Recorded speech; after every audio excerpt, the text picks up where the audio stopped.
여러분, 예수님은 우리의 찬양을 받기에 합당하신 분이십니다. 예수님은 우리의 인생을 받으시기도 합당하신 분이십니다. 뿐만 아니라 예수님은 우리의 기도를 받으시기도 합당하신 분이십니다. 그는 우리의 기도를 받으시고, 그는 우리의 삶을 인도하시고, 우리의 삶의 순간순간을 붙잡아 주시는 줄로 믿습니다. 오늘 여러분이 본문에 들어가 보면 우리가 기도 어떻게 해야 할 것인가, 누가 기도하는 것인가 라고 하는 것을 잘 이야기해 놓고 있습니다. 이제 기도에 관련해서 이제 네 번째 시간인데요. 여름 시즌 이 기도하는 것으로 말씀을 이제 나누는데, 오늘이 이제 이 기도에 관련해서 마지막으로 이제 드리는 말씀입니다. 여러분, 기도를 쉬지 않으시기를 바랍니다. 여러분, 기도는요, 세상 사람들은 그 기도 그거 뭐 해봤자 뭐 하냐 뭐 그런 사람이 있습니다. 그리스도의 공동체 안에 있는 사람들도 기도 그 해서 그 뭐 신통력이 있나, 무슨 그 기도한다고 뭐가 해결이 되나, 그렇게 생각하는 사람들이 많습니다. 그래서 우리는 이 지난 시간을 통해서 왜 내 기도가 응답받지 않았는지, 또 하나님은 왜 우리의 기도를 응답할 수밖에 없는지 라고 하는 것들을 좀 성경이 가르친 바대로 좀일하게 살펴보았습니다. 여러분, 하나님은 우리가 움직이실 수 있는 분이 아니기 때문에 내가 기도한다고 하나님 무조건 받으셔야 돼요, 이게 아닙니다. 그죠? 하나님께서는 우리의 예배와 마찬가지로, 우리의 드리는 예물과 마찬가지로 하나님께서 원하시는 식양, 양식이 있는 것입니다. 그 조건이 있는 거예요. 그런데 많은 사람들은 기도하면 무조건, 우리가 기도하면 하나님이 들으실 수밖에 없는 존재이므로 우리가 문제를 만났을 때 기도하면 된다, 이렇게 얘기하는데 이게 은혜가 되잖아요. 왜냐하면 내 쪽으로 유리하니까, 사람 쪽으로 유리하니까. 그러나 여러분, 그리스도인의 삶은 내 쪽으로 유리하게 함으로 하나님이 역사하시는 것이 아닙니다. 하나님의 언약에 합당하게 반응함으로 그분의 은혜가 우리에게 임하게 되는 겁니다. 근데 이걸 늘 오해하면서 지내요. 그래서 언제나 초점이 이 내가 이 주체는 나이다, 이렇게 생각하고 지내온 것입니다. 오늘 본문에 보면은 이제 뭐 기도 누가 해야 되는가? 사실은 모든 피조물은 기도해야 합니다. 모든 피조물이 기도해야 하는데, 이 모든 사람들이 예수가 그리스도이시고 하나님이 창조주이심을 받아들이지 않으므로 기도하지 않는 것입니다. 여러분, 병든 사람이 기도해야 돼요? 당연하죠. 그죠? 고난당하는 사람들이 기도해야 되지요? 당연하죠. 문제 가운데 있는 사람들이 기도해야지요? 당연하지요. 그러나 이 너무도 당연한 것임에도 불구하고, 그죠? 제가 이 기도를 누구나 응답받는 것이 아니더라. 여러분, 우리가 많이 경험해 봤잖아요. 그래서 우리는 서로를 위로하느라고 하나님께서 때가 있으시다. 그죠? 하나님의 때가 있으시다. 그 하나님의 때와 우리 인생의 하나님의 때가 너무 차이가 나는 것을 베드로 사도는 얘기해 줬지 않았냐. 하루가 천년 같고 천년이 하루 같은 이 하나님의 셈법 앞에, 그러면서 우리는 스스로를 위로해 왔습니다. 그런데 성경은 분명하게 이야기해 주고 있습니다. 왜 응답받을 수밖에 없는가? 왜 응답하지 않는가? 그죠? 너무 명백하게 나와 있는 것을 사람들을 의식해서 살아감으로 인하여 제대로 전달하지 못했고, 제대로 받아들이지 못했던 것입니다. 그래서 누가 또 누구에게 기도를 하는가라고 하는 것이 대단히 중요한 문제고, 내 기도를 받으시는 그분이 어떤 분인가라고 하는 것을 아는 것이 너무너무 중요함에도 불구하고, 내가 기도하는 이 주체인 나에게 초점이 맞추어져서 기도 이야기를 우리가 계속해 왔던 것입니다. 근데 분명한 것은 우리가 성경을 살펴보니까 그죠? 분명한 것은 내가 하나님의 언약을 어떻게 생각하고 받아들이고 살아가고 있는가라고 하는 것이 내 기도가 응답되는 것에 대단히 중요한 영향을 미치게 된다는 것을 우리는 살펴보았습니다.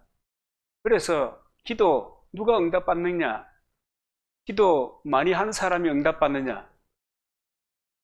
절박한 사람이 응답받느냐? 우리는 그럴 거다 이렇게 생각하고 또 그렇게 말씀이 증거된 사례가 많고, 그런데 어떤 사람이 기도가 응답받을 것인가에 대해서 성경을 살펴보면, 하나님의 의도를 살펴보면 하나님의 언약에 신실한 사람들의 기도가 마침내 응답되었다 라고 하는 것을 우리는 성경을 통해서 비로소 알 수 있게 되는 것입니다. 그래서 여러분, 우리의 예배도 마찬가지잖아요. 하나님이 받으실 예배를 드려야 되는 겁니다. 내가 즐거운 예배가 아니고 하나님이 받으실 예배를 드리고 있는가, 이게 굉장히 중요한 거거든요. 왜냐하면 하나님께서는 우리의 예배를 받으실 수도 있고 안 받으실 수도 있어요. 그죠? 그리스도인이라도 육에 속한 사람의 예배라고 하면 하나님이 받으실까? 성경에 보면 단연코 no. 그죠? 우리의 드리는 예물도 마찬가지잖아요. 예물도 마찬가지예요. 하나님이 나의 예물을 연락하실까, 받으실까? 라고 하는 고민이 없이, 이를테면 우리 이 시골 교회 같은, 우리 교회 같은, 야, 공동체가 작으니까 말이야, 내가 이 정도 헌금해야 이 공동체가 유지되지 않겠나? 고마운 생각이지요. 그러나, 여러분, 그런 생각으로 예물을 드리면 하나님이 받으실까? 그죠? 여러분, 우리가 왜, 궁극적으로 왜 예배하며, 왜 예물을 드리며, 왜 기도하는가? 그럴 때 여러 가지 고상한 얘기들을 많이 할 수 있어요. 그러나 결론은 뭐예요? 내가 주의 은혜를 힘입기 위해서, 다르게 표현해 볼게요. 내가 복받기 위해서 하는 거예요. 아니에요? 여러분은 아니에요? 내가 복받기 위해서 하는 거예요. 내가 하나님 앞에 믿음의 삶을 살아가는 이 가장 근본적인 원초적인 동기가 뭐냐? 나는 하나님의 인도를 받아 살고 싶어. 인생을 하나님이 도우시는 하나님의 역사심을 따라 살고 싶어. 그것 때문에 우리가 예수 그리스도의 십자가의 은혜를 너무 감격하면서 받아들여요. 또 그분이 다시 오실 것에 대한 그런 믿음을 가지고 그분을 기다리는 거예요. 왜냐하면 그것이 나의 행복이고 그것이 나에게 복이 되기 때문에 그런 것입니다. 그래서 여러분, 기도도 맞아요. 하나님이 받으실, 들으실 그런 기도를 들어야 되는 겁니다. 이제 본문으로 좀 들어가 보겠습니다. 누가 기도해야 되는가? 고난당하는 사람들. 13절에 보면 너희 중에 고난당하는 자가 있느냐? 저는 기도할 것이요. 여기서 고난이라고 하는 것은 모든 것입니다. 우리의 삶에 다가오는 모든 시련, 힘듦, 심지어 피곤함, 이 고난이에요. 이 고난을 당하는 자는 기도해야 돼요. 그런데 사람들이 고난을 당하면 어떻게 하죠? 우리가 살면서 어려운 문제를 만났을 때 내가 어떻게 반응하는가를 생각해 보면, 내가 믿음으로 산다고 하면서 성경이 지향하는 하나님이 말씀하시는 쪽으로 내가 가고 있는가 하는 것을 찾아볼 수가 있습니다. 어려움 만났을 때 내가 첫 번째 하는 반응이 뭐냐? 뭐였어요? 내 인생의 난제를 만났을 때 내 첫 발걸음이 내딛는 곳이 어디냐? 여러분, 어디였어요? 야고보는 그 문제들에 대한, 고난의 문제들에 대한 해법을 아주 간단하게 얘기합니다. 기도. 하나님께 기도해야 한다. 기도가 답이다. 여러 가지 방편들이 많이 있지만은, 정말 여러분 세상 살아가는데 여러분, 얼마나 많은 지혜자들이 있습니까? 요즘요, 훌륭한 학자들이 여러 가지 삶의 문제에 대해서 터치하는 그런 유튜브들이 굉장히 많아요. 아주 공감이 가잖아요. 그럼에도 불구하고 야고보는 단연 기도해야 된다. 왜 여러분, 왜 그럴까요? 야고보는 하나님의 사람이기 때문에 당연히 하나님께 기도해야 된다고 얘기했을까요? 여러분, 인생은 하나님이 지으신 거예요. 천지 만물은 하나님이 지으신 거예요. 하나님이 지으셨기 때문에 지으신 자가 인생을 가장 잘 알고 인생을 잘 이끌어갈 수 있고 인생의 문제 가운데 그분이 개입하셔야 복잡하지 않게 해결될 수 있다. 그걸 야고보 사도도 예수 그리스도를 통해서 깨닫고 알게 된 것입니다. 오늘 우리도 마찬가지예요. 성경에 보면 많은 사람들이 그 비밀을 마침내 깨달아가지고 고백하는 이야기들이 굉장히 많아요. 시편 50편 15절에 보면은 환난 날에 나를 부르라 내가 너를 건지리니 내가 나를 영화롭게 하리라. 이거 다윗이 이제 깨달은 겁니다. 이제 인생을 살아가면서 여호와를 의지하면서 인생을 살아가면서 깨달은 겁니다. 하나님의 음성을 이제 비로소 듣게 되는 거예요.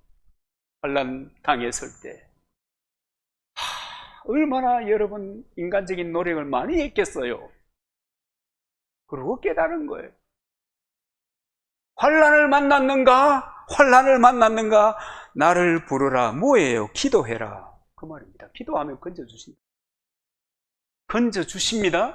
건져주십니다. 내 환난, 내 고난의 주제가 종류가 무엇이든지 간에 하나님이 건져주십니다. 아멘입니까? 여러분, 절대 믿음의 절대 역사가 일어나는 겁니다. 이게 여러분 상투적인 얘기가 아니에요. 상투적인 얘기가 아니에요. 여러분 시간 나시면 우리가 성경도 읽지만은 이 교회 역사에 관련된 이야기들을 한번 책을 구해서 읽어보십시오. 서점에 책이 넘쳐나고 이북으로도 넘쳐나니까 얼마나 많은 사람들이 기도함으로 자기 인생의 난제를 풀고 하나님께 영광을 돌린 사례들이 얼마든지 많이 있습니다. 그래서 그 사람들이 현대에 그런 것들을 경험한 사람들이 뭐해요? 간증해요. 그죠? 간증해요. 저와 여러분이 그렇게 되기를 바랍니다. 고난 없이 살면 좋겠지만 그러나 고난 없는 인생은 없습니다. 만사가 형통하고 하는 일마다 잘 되고 날마다 순풍이 불어닥치면 좋겠지만 그런 인생은 없어요. 그런데 그런 상황적인 문제에 대해서 고린도후서 4장 17절에 보면 환난이나 고난은 잠깐이며 크고 영원한 영광에 비하면 지극히 가벼운 것이다. 없을 수 없으나 여러분 다 보면 어느 정도의 위치에 있는 사람들을 보면 다 그만한 대가를 지불한 사람들입니다. 그렇지 않습니까? 여러분 우리 영적인 삶의 원리도 마찬가지입니다. 우리가 어느 정도의 또 하나님의 은혜를 누리고 영적인 풍성함 가운데 주를 찬양하고 하는 사람들 보면 다 그렇게 그런 과정을 통해서 연단을 받고 훈련된 사람들이에요. 그래서 하나님께 영광을 돌리고 그들은 그 삶이 그렇게 있었기 때문에 그 사람들이 하는 얘기가 그냥 내하고 관계없는 얘기인데 공감이 되는 거예요. 여러분 이 땅에서 당하는 고난이나 잠깐이에요. 잠깐.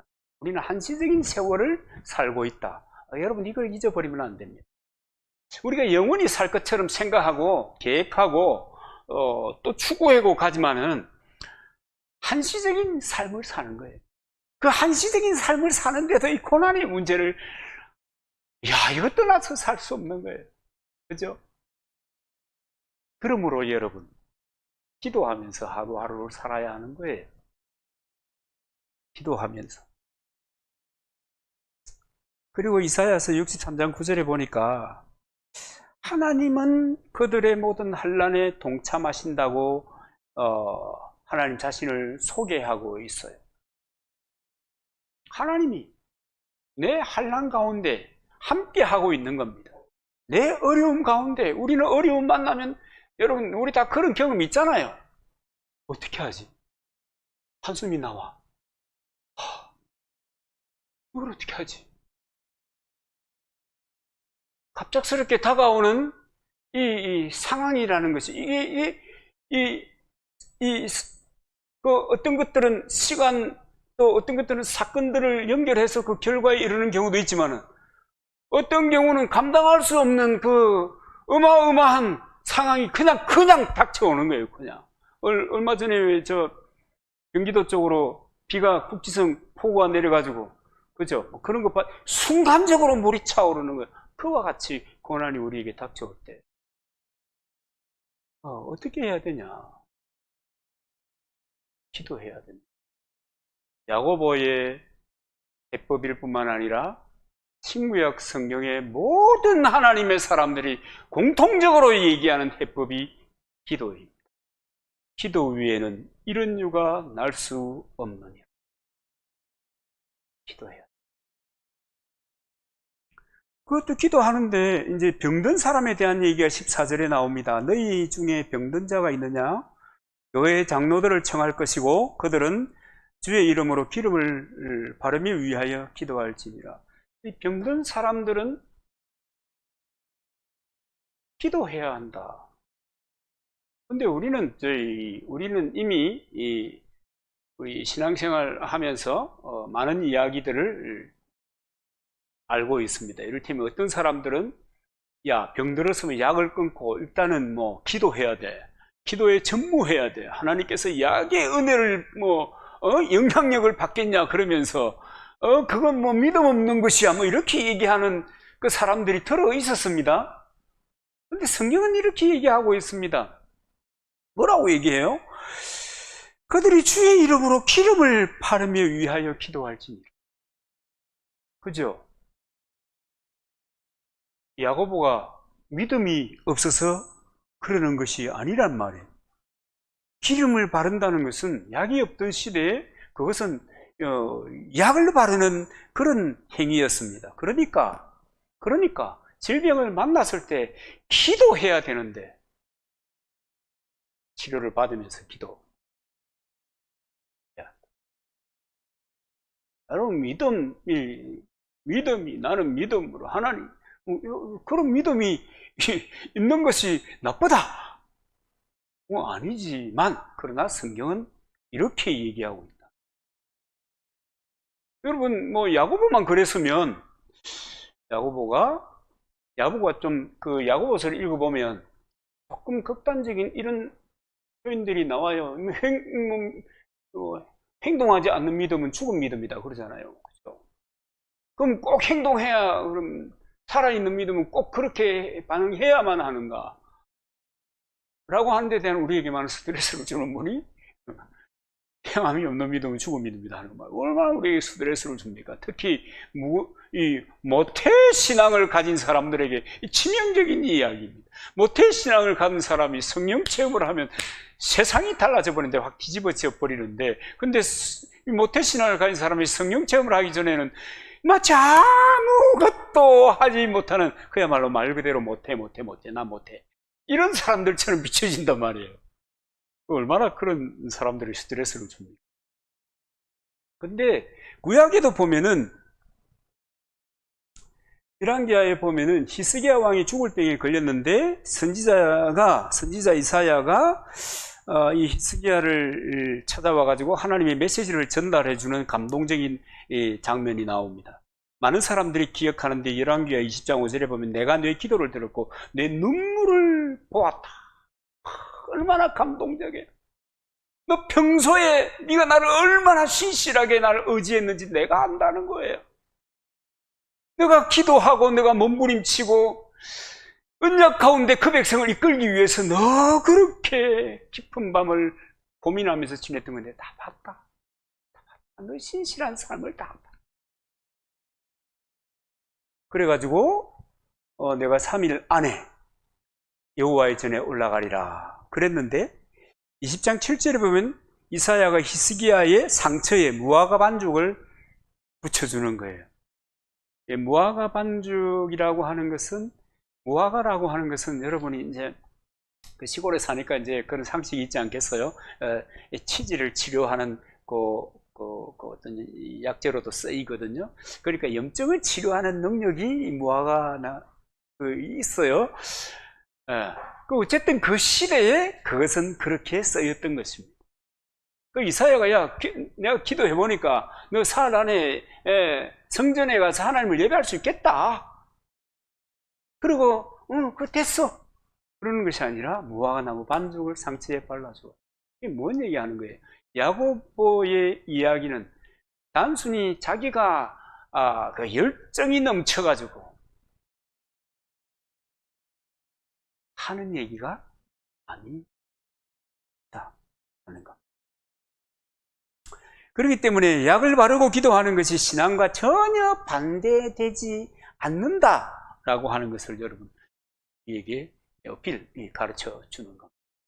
여러분 기도 요청해야 합니다. 여러분 장로들에게 이것은 중보기도를 요청하는 거거든요. 교회에 기도 제목을 내어놓아라 그 말입니다. 그리고 같이 합심해서 기도하라 하는 거예요. 그리고 약도 먹고 치료도 받고 수술을 받더라도 믿음을 가지고 기도하면서 치료해라.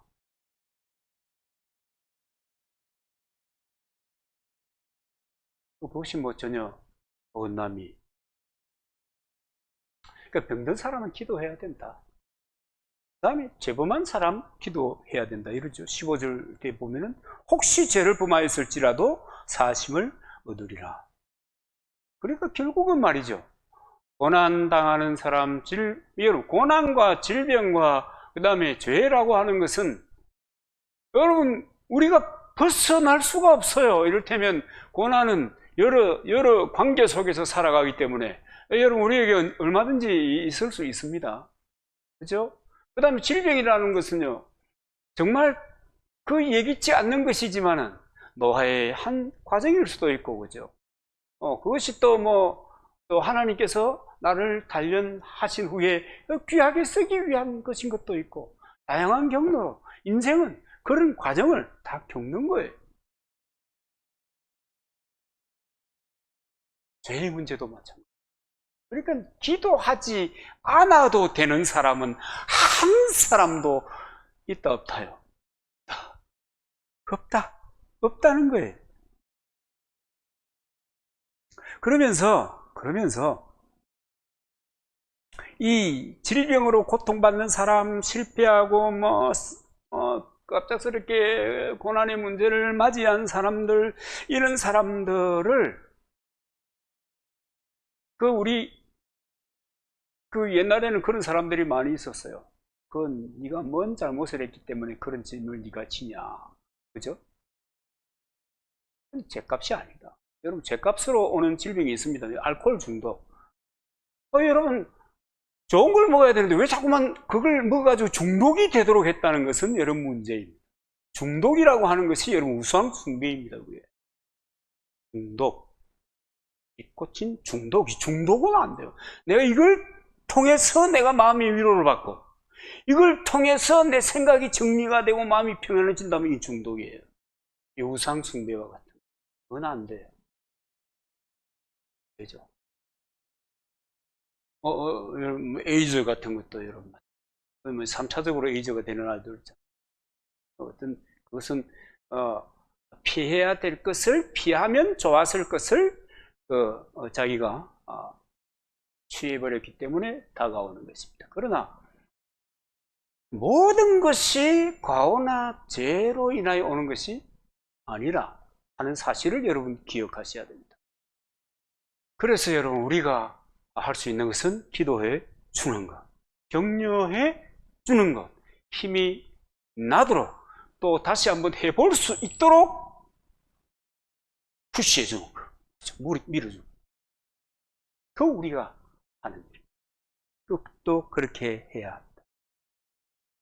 근데 이제 오늘 본문에 보면 참 대단히 재미있는 장면이 나오는데, 죄를 범한 사람들이 사하심을 받는 길이 무엇인가라고 하는 것을 얘기하는데, 그 이제 두 가지를 얘기하고 있어요. 하나는 회개하는 거고요. 하나님 앞에 죄를 고백하는 거고요. 또 두 번째 하나는 서로 죄를 고하는 것입니다. 근데 서로 죄를 고한다는 말은 여러분 해석의 필요가 있는 말씀입니다. 근데 문자적으로 그대로 받아가지고 하나님께 기도하고 하나님과 정리하고 말아야 될 것을 공회와 예배 앞에, 우리나라에도 그런 사람들이 있었습니다. 예배 순서 중에 서로 죄를 자복하는. 여러분, 그것은 이 말씀을 오해한 것입니다. 이것은 사람들에게 내 죄를 고백하라는 것이 아닙니다. 이해관계가 있는 사람에게 내 잘못을 시인하고, 그래서 내 혐의를 풀고 용서를 구해라, 그런 얘기입니다. 그러니까 내가 하나님 앞에 신실하게 살아야지, 내가 경건하게 살아야지, 내 잘못을, 아닌 거예요. 여러분, 성경은요, 어떨 때는 해석이라는 것이 필요합니다. 인생도 여러분, 제가 자주 한 얘기지만 인생도 해석이 중요합니다. 내가 받아들인 이 환경을 어떻게 해석하느냐에 따라서 더 나은 고난이나 질병이나 여러 가지 문제나 죄나 심지어 죄라고 할지라도 내가 어떻게 해석하고 하나님 앞에서 정리하느냐에 따라서 내 인생의 격이 달라지는 거예요. 여러분, 해석은 중요합니다. 근데 이렇게 죄를 고백했을 때 하나님은 어떻게 반응하시는가 라고 하시는 것에 대해서 시편 38편 18절에 보면 다윗이 이런 얘기해요. 내 죄악을 고하며 내 죄를 슬퍼합니다. 그랬더니 하나님께서 그 고백을 들으시고 다윗에게 나중에 이제 하나님이 한 말씀 하십니다. 이는 내 마음에 합한 사람이다. 내가 잘했다가 아니고 그것을 회개하고 반복되는 죄를 범하지 않았다. 마음에 합한. 인생이 실수할 수 있다. 그러나 회개하고 하나님 앞에 다시 서야 한다. 아멘. 요한사도는 요한일서 1장 9절에 보면 만일 우리가 우리 죄를 자백하면 저는 미쁘시고 의로우사 우리 죄를 사하시며 모든 불의에서 우리를 깨끗게 하실 것이요. 죄를 하나님께 구하고 빌면 하나님이 용서해 주신다. 그래서 여러분, 용서해 주신다. 그리고 우리 인생을 살아가면서 그럴 수 있다 라고 하는 것을 통해서 포장해서도 안 되겠지만은, 그러나 어쩔 수 없는 상황 가운데 범죄했을 때 하나님 앞에 고백하고 주께서 사유하심을 베풀어 주시고 하는 것에 대해서 우리도 인정해야 돼. 어저께 우리 그 식구 중에 한 분이 11조의 고민을 평소에 많이 했던 것 같아요. 자기 얘기를 한다고 지금 그러고 있는데, 여태까지 안 한 거 어떻게 하나? 안목에 다 내놔야 되나? 착하다. 그죠? 너무 순전한 마음을 가지고, 그 말의 다른 표현은 어리석음입니다. 평소에 신실하게 하나님 앞에 살면 문제가 안 되는 것을, 하여튼 그 참 착한 사람이구나. 그 사람 참 착한, 그런 생각이. 그런 겁니다. 주님 앞에 고백하는 것 자체가 중요합니다. 그 다음에 사람과의 잘못은 아까도 얘기했지만 용서를 구해요.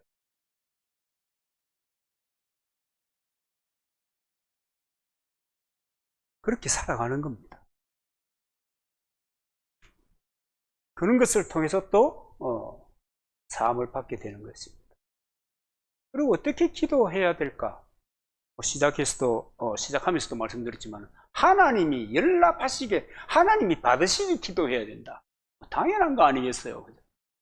근데 이제 기도할 때 기도하는 주체인 그 사람의 입장에서 어떻게 기도해야 될 것이냐 라고 하는 것을 이 야고보 사도가 이야기하는데, 그게 뭐냐면 믿음으로 기도해야 된다. 당연한 거죠. 근데 이 믿음으로 기도가 되냐 하는 거예요. 평소에 언약을 따라 살지 않아요. 평소에 하나님의 약속을 가볍게 생각해요. 평소에 하나님이 뭐라고 말하든지 내가 생각하는 것, 내가 판단하고 내가 받아들이는 이것 앞세워서 살았어요. 그런데 이 믿음으로 기도하는 것이 가능하겠어요? 그 언약의 성취, 내 기도하면 하나님이 받으실 것이라고 하는 그 여러분 이 믿음이 서겠어요? 여러분, 기도는요 스트레스 푸는 게 아니거든요. 스트레스 푸는 것이 아닙니다. 그러니까 평소에 하나님 앞에 언약을 따라서 신실한 삶을 살아가지 않은 사람은 늘 반신반의하면서 기도하게 되어 있는 거예요. 뭐 당연하지 않겠어요? 중언부언한다는 표현 신약 성경 복음서에 나오잖아요. 중언부언하지 말아라. 왜 중언부언해요? 하나님 그 언약을 통해서, 성경을 통해서 하나님이 어떤 분인가를 알면 하나님은 정말로 화끈한 분이신데, 제가 볼 때는 화끈한 분이신데 그 하나님 앞에 뭘 비비고 와가지고 말할 것이 있겠습니까? 그죠? 뭘 비비고 와가지고.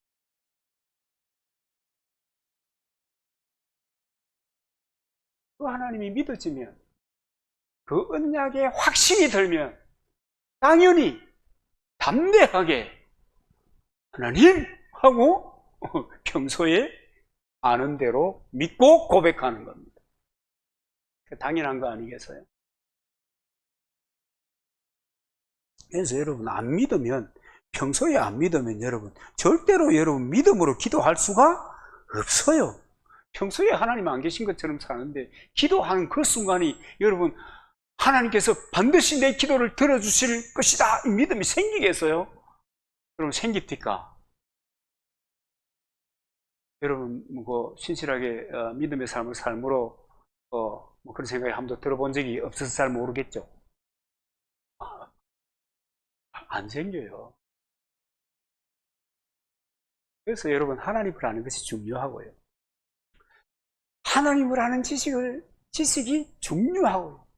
그 하나님을 아는 지식은요, 이 문자적인 지식을 배제할 수 없지만 그것을 통해서 우리가 일단은 하나님에 대한 이 견문이랄지 상식이랄지 이런 것들을 가지게 되지만, 결국은 그 기록된 말씀을 통해서 하나님을 경험적으로 알게 되는 그 지식, 그리고 그것이 우리에게 요긴한 것입니다.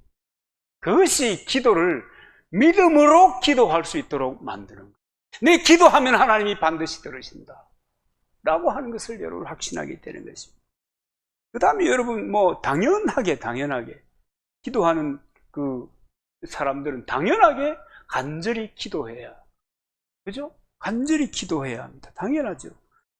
17절 18절에 보면 엘리야의 기도를 예를 들고 있는데, 여러분 엘리야의 기도의 간절성에 대해서 좀 특별한 점이 참 많아요. 3년 6개월 동안 비가 오지 않았어요. 3년 6개월 동안 비가 오지 않으면 뭐 밭이고 들이고 목축이고 뭐 사람조차도 생존하기가 어려운 거예요. 뭐 몇 달만 비가 안 와도 목소리 우리 났잖아요.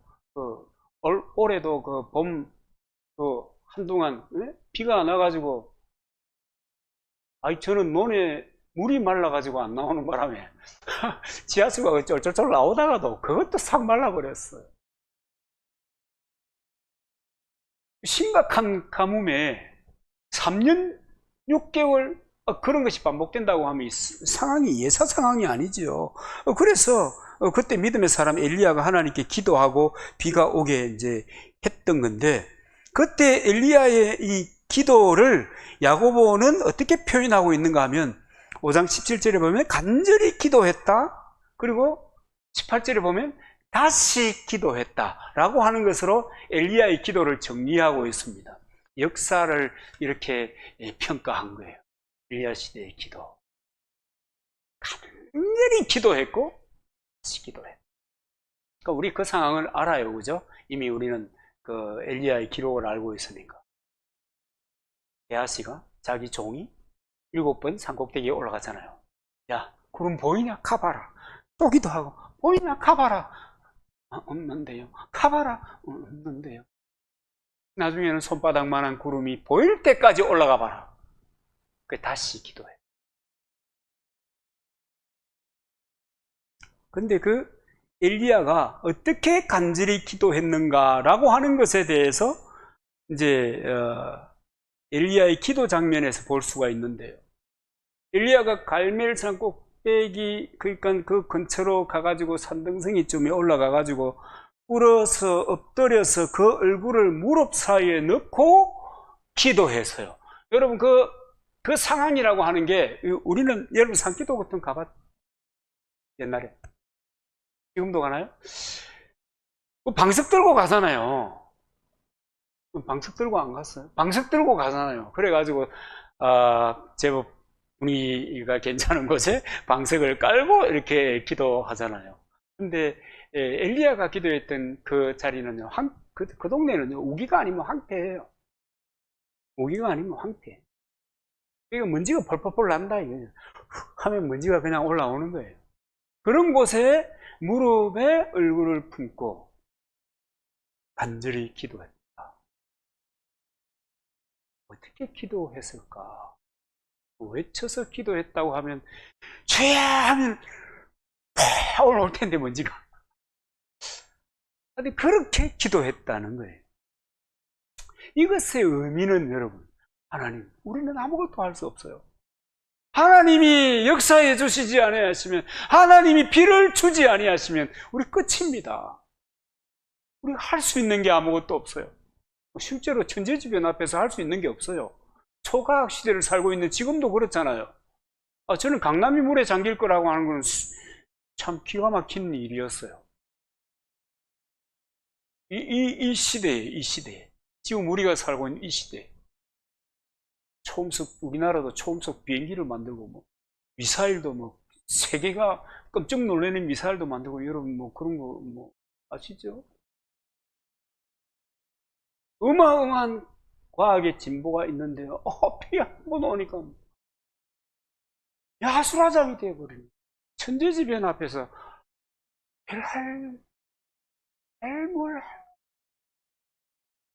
그걸 이제 이 엘리야가 하나님 앞에 알고 기도하는 거예요. 완전히 하나님, 나 안 돼요. 우리는 못해요. 그러니까 뭐예요? 뻣뻣하게 하나님 하시려면 하시고, 마시려면 마시고, 3년 6개월 동안 비가 안 왔는데 비 찔끔 와봤자 에이 알아서 하세요. 어차피 주도 아니에요. 이런 식으로 이렇게 하면 안 된다는 거예요. 그렇게 기도하면 안 돼요. 하나님, 내가 오늘까지 이 문제를 위해서 기도하는데 하나님 응답이 없는 거 보니까 됐어요. 그만 알아서 하세요. 여러분은 그렇게 기도 안 해봤죠? 저는 그렇게 기도해봤죠. 나도 반응이 없으니까.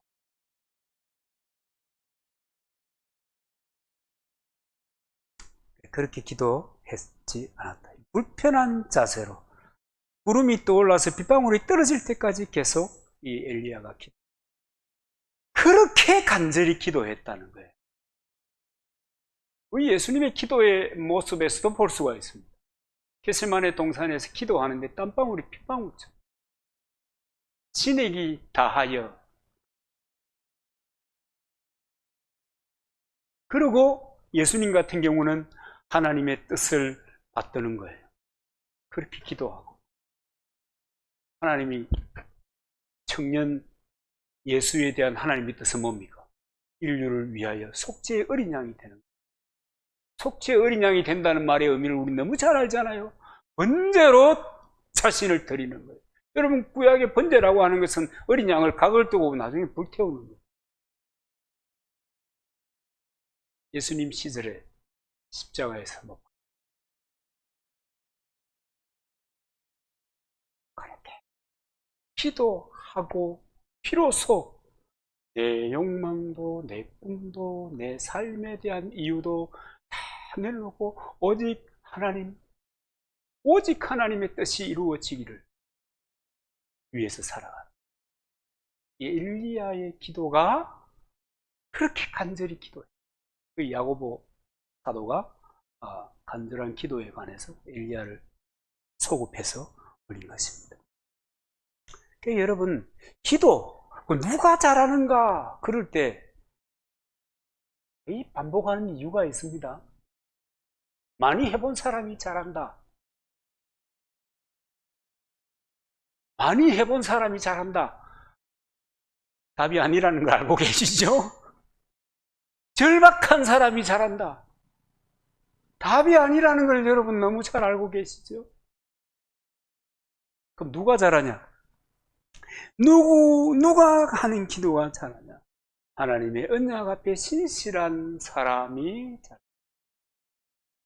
그러면 말을 바꿔보세요. 목사의 기도가 잘하냐? 목사는 하나님의 앞에 날마다 신실하냐? 신실해야 되겠죠. 사람입니다. 제가 요즘 지난번 예배에도 말씀드렸지만 이 땅에서 하나님과 사람이 살아가는데 거기에는 그 하나님과 어떤 관계 속에서 이 땅과 사람과 하나님이 존재하는가 하면 약속, 언약, 베리트라고 하는 이 언약을 통해서 같이 관계를 가지고 존재하는 거예요. 그래서 이 우리의 모든 삶의 행위가 하나님의 언약에 초점을 맞추어서 살아야 관계가 유지가 되는 거예요. 땅에서의 어떤 삶, 그 관계가 유지가 되는 거예요. 아버지 하나님과의 관계도 유지가 돼요. 사람들과의 관계도 유지가 돼요. 언약. 기도는 신실한 삶이고 언약의 성취를 믿는 믿음의 열매입니다. 약속이 믿어져야, 하나님의 사심이 믿어져야, 하나님의 언약이 성취될 것을 믿어져야, 그래야 기도할 수 있는 거죠. 안 그러면 개발이 소발이 되도록 누가 해야 돼요? 내가 해야 돼요.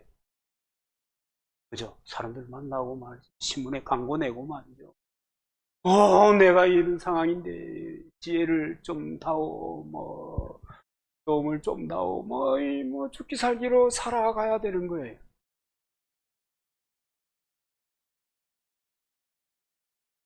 하나님이 안 계시면 자기가 최선을 다해 살아야지. 이렇게 살아요. 여러분, 엘리야의 기도를 야고보는 간절히 그리고 다시 기도했다는 말로 정리했습니다. 그 요지는 뭐냐면 거죠. 기도는 절대 중단할 수 없는 것이다. 우리 기도 공부 여러분 많이 했잖아요. 이론 많이 알잖아요. 기도는 영혼의 뭐다고요? 호흡이다고요. 그 기도는 중단할 수 있는 것이냐 없는 것이냐, 이것은 얘기의 대상이 아니에요. 숨 쉴 것이냐 말 것이냐, 여러분 그것이 여러분 우리의 그 살아가는 이야기의 어떤 주제가 될 수 있겠어요? 숨 쉬는 거지 당연히. 내 심장이 뛰게 할 거냐 말게 할 거냐, 그게 여러분 살아가는 주제가 있어요. 심장은 내 자고 있는 동안에도 지는 움직여야 된다. 당연한 거죠. 기도는 그처럼 당연한 것입니다. 여러분, 뭐든지 중단되면 복잡해져요. 중단되면 복잡해져요. 그래서 여러분, 엘리야의 기도가 우리들의 기도의 스타일이 되어야 될 줄로 믿습니다. 우리 기도 스타일이 엘리야처럼. 그래서 여러분 어떤 일이 일어납니까? 병든 자들이 구원받죠. 주님께서 저를 일으켜 주시지요. 15절에 있는 얘기 아니에요? 죄를 사해 주시지요. 수많은 역사가 일어나죠. 16절이지요. 17절 18절 보면 메마른 땅에도 단비가 내리죠. 우리가 믿는 하나님은 언약을 붙잡고 그 말씀의 성취를 믿으면서 신실하게 살아가고자 애쓰는 자들의 기도에 응답하시는 것입니다. 그리고 그 삶이 그리스도인의 삶인 것입니다. 기도, 그것은 우리의 영적인 스마트폰과 같다. 이렇게 볼 수가 있을 것 같습니다. 그래서 하나님께서 이런 내 기도를 들으시고 응답하시고 문제를 풀어주시고 구원의 역사를 일으키시고 기적이 내 삶 가운데 일어나게 주시는 것입니다. 그래서 여러분 성경을 보면 당연히 우리는 성경을 보면 성경에 기도한 사람들의 역사에 대해서 당연하기 때문에 당연하게 생각합니다. 당연한 것이 당연한 사람도 있고 당연한 것이 당연하지 않는 사람이 있음에도 불구하고 성경의 기록을 당연하게 생각합니다. 그럼에도 불구하고 성경에 보면 하나님께 신실한 사람들이 기도했던 것이 응답되었더라. 역사도 마찬가지입니다. 역사의 순간순간마다 기도했던 사람들의 그 기도의 역사가 상황을 뒤집어 놓았더라. 여러분 6.25 때 우리나라도 여러분 너무너무 잘 아는 것처럼 남쪽에 해가지고 낙동강 정선이 남았을 때 초량교회에서 모든 신자들이 모여서 기도했다. 그리고 메가더가 상륙했다. 메가더가 상륙하기 전에 얼마나 그 미국의 군부에서 반대가 있었는지 여러분 잘 모르시죠? 모를 택이 있나? 기도했더니 하나님께서 메가더로 하여금 상륙할 수 있는 그 마음도 주고 결심도 하게 하고 전세는 순간순간이 기도가 놀라운 역사를 일으켰던 것입니다. 그래서 여러분 쉬지 말고 기도하시기 바랍니다. 여러분 인생에 여러분 얼마나 난제들이 여러분 고개를 넘었다 싶으면 또 하나가 기다리고 있다. 그죠? 항복에 또 기다리고 있다. 기가 막히다. 기가 막혀. 진짜 기가 막혀. 그럴 때마다 잘 넘어가는 그 비결이 뭐냐? 기도이다.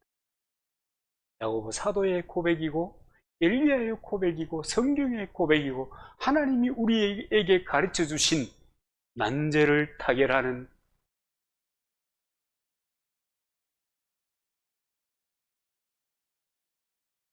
저와 여러분이 믿음의 삶에 승리하시기를 주님의 축복합니다.